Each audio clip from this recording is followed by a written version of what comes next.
राम गीता आध्यात्म रामायण के उत्तरकांड के पंचम सर्ग में राम गीता प्राप्त होती है। सीता वनवास प्रसंग के अनंतर एक बार लक्ष्मण जी ने भगवान श्री रामचंद्र जी से अज्ञान रूपी सागर को पार कराने वाली ज्ञानोपदेश देने की प्रार्थना की। तब श्री रघुनाथ जी ने उनको जो उपदेश दिया वही राम गीता कहलाती है।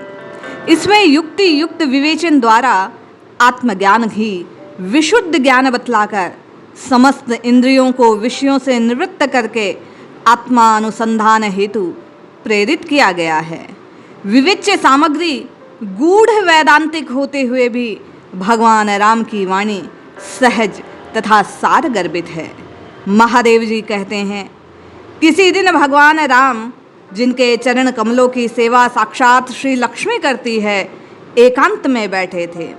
उस समय शुद्ध विचार वाले लक्ष्मण जी ने उनके पास जाकर भक्ति पूर्वक प्रणाम कर विनित भाव से कहा, हे महात्मे, आप शुद्ध ज्ञान स्वरूप समस्त देहधारियों के आत्मा, सबके स्वामी स्वरूप से निराकार हैं।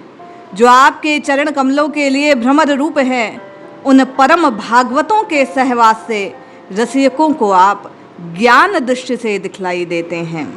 हे प्रभु, योगी जन जिनका निरंतर चिंतन करते हैं, संसार से छुड़ाने वाले उन आपके चरण कमलों की मैं शरण में हूँ। आप मुझे ऐसा उपदेश दीजिए जिससे मैं सुगमता से अज्ञान रूपी अपार समुद्र से पार हो जाऊं। श्री लक्ष्मण जी के सब वचन सुनकर शरणागत वत्सल भूपाल शिरोमणि भगवान राम सुनने के लिए उत्सुक हुए लक्ष्मण को उनके अज्ञान अंधकार का नाश करने हेतु प्रसन्न चित्त से ज्ञानोपदेश करने लगे। भगवान श्री राम बोले, सबसे पहले अपने अपने वर्ण और आश्रम के लिए बतलाई हुई क्रियाओं का यथावत पालन कर चित्त शुद्ध हो जाने पर उन कर्मों को छोड़ दें और समदमादि साधनों से संपन्न हो आत्मज्ञान की प्राप्ति के लिए सद्गुरु की शरण में जाए। भगवान राम कहते हैं, कर्म देहांतर की प्राप्ति के लिए ही स्वीकार किए गए, क्योंकि उनसे प्रेम रखने वाले पुरुषों से इष्ट अनिष्ट दोनों ही प्रकार की क्रियाएं होती हैं। उनसे धर्म और अधर्म दोनों ही प्राप्ति होती हैं। उनके कारण शरीर प्राप्त होता है, जिससे फिर कर्म होते हैं। इसी प्रकार संसार के चक्र समान चलते रहते हैं। संसार का मूल कारण अज्ञान ही है। इन विधि वाक्यों में अज्ञान का नाश ही उपाय बतलाया गया है। अज्ञान का नाश करने के लिए ज्ञान समर्थ है, कर्म नहीं, क्योंकि उस अज्ञान से उत्पन्न होने वाला कर्म उसका विरोधी हो सकता है। भगवान राम कहते हैं, सकाम कर्म द्वारा अज्ञान का नाश अथवा राग का क्षय नहीं हो सकता, बल्कि उससे दूसरे सदोष कर्म की उत्पत्ति होती है, जिससे पुनः संसार की प्राप्ति होना अनिवार्य है। इसलिए बुद्धिमान को ज्ञान विचार से तत्पर होना चाहिए। प्रभु कहते हैं, कुछ वितर्कवादी ऐसा कहते हैं, जिस प्रकार वेद के कथना अनुसार ज्ञान पुरुषार्थ का साधन है, वैसे ही कर्म वेद विहित हैं और प्राणियों के लिए कर्मों की अवश्य कर्तव्यता का विधान है। इसीलिए वे कर्म ज्ञान के सहकारी हो जाते हैं। साथ ही श्रुति ने कर्म न करने में दोष भी बतलाया। इसीलिए मुमुक्षु को उन्हें सर्वदा करते रहना चाहिए। यदि कोई कहे ज्ञान स्वतंत्र है, निश्चय ही अपना फल देने वाला है, उसे मन से किसी और की सहायता की आवश्यकता नहीं, उसका ये कहना ठीक नहीं।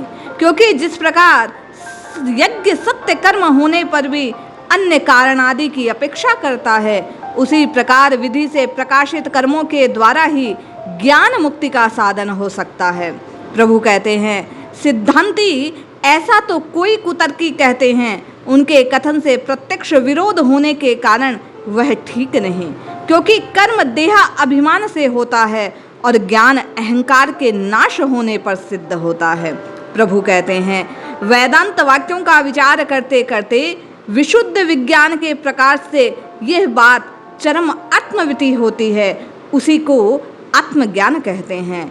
इससे अतिरिक्त कर्म संपूर्ण कारणादि की सहायता से होते हैं, किंतु विद्या समस्त कारणादि का नाश कर देती है।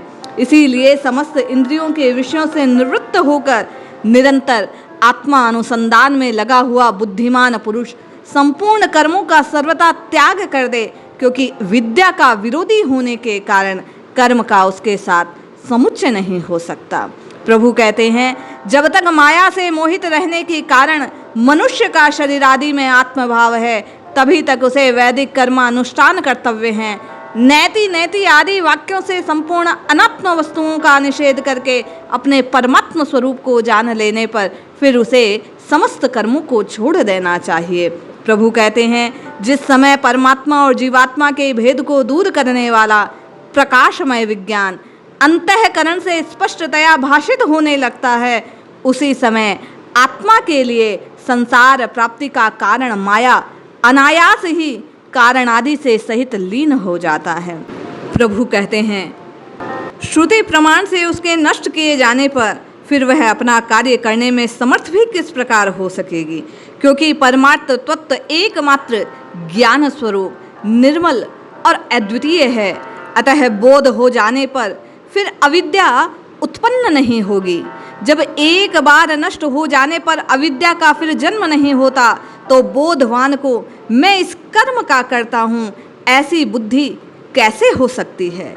इसीलिए ज्ञान स्वतंत्र है, उसे जीव के मोक्ष के लिए किसी और कर्म की अपेक्षा नहीं, वह स्वयं अकेला ही अपने लिए समर्थ है। प्रभु कहते हैं, इसके सिवा तैत्तरीय शाखा की प्रसिद्ध श्रुति भी आग्रह पूर्वक स्पष्ट करती है, समस्त कर्मों का त्याग करना ही अच्छा है, तथा एतावत इत्यादि वाजसैनी शाखा भी श्रुति कहती है, मोक्ष का साधन ज्ञान ही है, कर्म नहीं। प्रभु कहते हैं, तुमने जो ज्ञान की समानता से यज्ञादि का दृष्टांत दिया सो ठीक नहीं है, क्योंकि उन दोनों के फल अलग अलग हैं। इसके अतिरिक्त तो यज्ञ बहुत से कारकों से सिद्ध होता है और ज्ञान इससे विपरीत है, कारण आदि से साध्य नहीं है। कर्म के त्याग करने से मैं अवश्य पाश्चित भागी हो जाऊंगा, ऐसी अनात्म बुद्धि अज्ञानियों को हुआ करती है, तत्वज्ञानी को नहीं। इसीलिए विकार रहित चित्त वाले बोधवान पुरुष को विहित कर्मों का विधि पूर्वक त्याग कर देना चाहिए। भगवान कहते हैं, फिर शुद्ध चित्त होकर श्रद्धा पूर्वक गुरु की कृपा से तत्वमसि इस महावाक्य के द्वारा परमात्मा और जीवात्मा की एकता जानकर सुमेरु के समान निश्चल एवं सुखी हो जाए। यह नियम ही है। प्रत्येक वाक्य का अर्थ जानने से पहले उसके पदों के अर्थ का ज्ञान ही कारण है। इस तत्वमसि महावाक्य में तत् और त्वम पद कर्म से परमात्मा और जीवात्मा के वाचक हैं और असि उन दोनों की एकता करता है।